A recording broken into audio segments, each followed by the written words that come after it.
Angiyenza yakhe mina.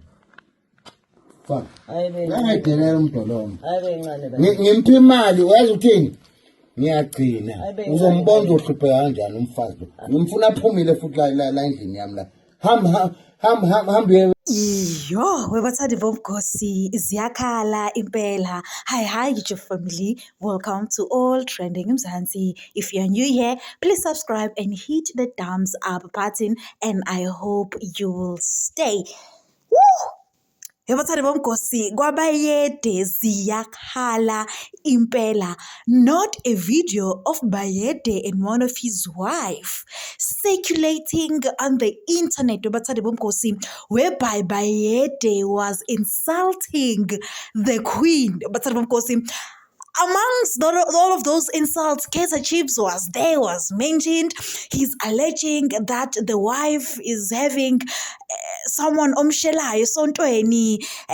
He was calling all kinds of insults. To the point whereby he mentioned that it is not easy to go into business with his queen because it's like uqueen wakhe waqotshwa ngesiqitho.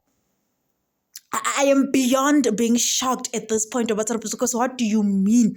What do you mean such a video is circulating on the internet? Please watch the full video. For 10 million. Ngiyikhokhile imali yakhona phelele 10 million imali yami. Sengixakwa ileli dladla kusedladleni lapho leli dladla. Because she's involved. Ayikho into yake yalunga. Emhlabeni ukhona umdolomba pha angazi nebhadi noma wachathwa ngesichitho lo ngisaba ngisho ungena ebhizinisini naye yonke into anayo fana ngabona abantu bamthuka kanjani ama Facebook lo hey angithi iyo lento engikhuluma yokuchaga amadoda usethi ma Kaizer Chiefs yonke lonke usechaga amadoda kade kufika abafuthi hey akathi kuma ngathi awukanti niyabona ay mina bengafunda ikhuluma ungcoma sekhuluma nini. She's out there without permission, my permission. But lalela mntwana ngozi mawumfati wendvodza uyacela angicela ukuthini at least let your husband know ukuthi ngiyekuthini mase sekubona nje ukhanga nje angazi lesifebe besiyaphi bamthanda. The Zulus are not happy with her. Kufanele kube nelibandla labo make leleya labo. Yebo. Bondlunkulu libafundzise sibondlunkulu ba behavior njalo. Lapha ekhaya. Kodwa yazi ukuthini amabandla njalo ungathi bathola le inkonzweni koShembe. Maye mina noShembe mina. uShembe kimi uyabona uShembe. Unyazi isilima. Manje hey ngiyakwashembe uyabona nje kunendoda emshelayo ukuthi uMasango lo uyazi uphi hey ngicela uye esontweni ngathi ufuna ukumkhwela lesontweni lalela ngomdedela inja ayihambi inja iyokhwela esontweni wathini ngiyophuma ngiyoflathela uyodungama lo akangazi noma ngabe unomuntu onjani wangapha ngishala engane ayingazi ngiyinkosi. How did I become a king? Ngoba ngumthakathi. Ayizidishile. Ucabanga ukuthi wonke lamadoda angaka eSouth Africa onke afuna ukuba izilo.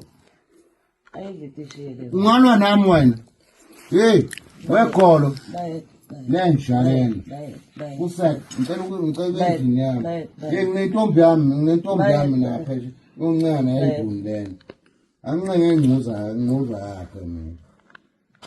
Fuck. Ngayidela umdolomo. Ngimpha imali wazi uthini? Ngiyagcina. Uzombona uzohluphe kanjani umfazi lo. Ngimfuna aphumile futhi la endlini yami la. Hamba emachobeni. Ade ngibuza stupid question la. Uduka ngikwazi lalela wenzeni lengane le. Kumanje kunento yakhayo la bazi induna ziyangibuka ufike induna lapho bathi yini lenzo umntwana sizula akhela yena emzini kaba yini lo yakhaya wena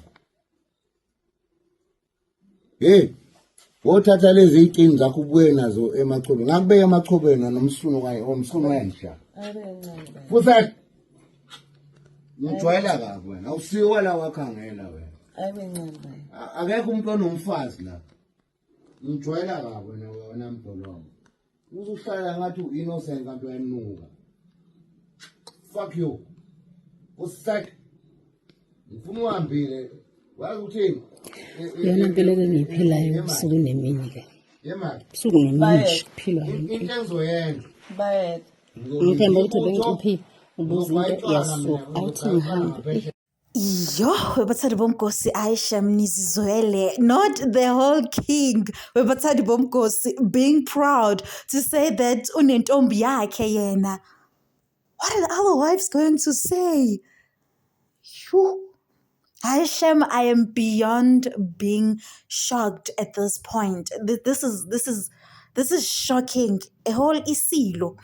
But of course, please do leave your comments down below. Don't forget to like, subscribe, and comment. Catch you on my next one. Thank you for watching. Bye.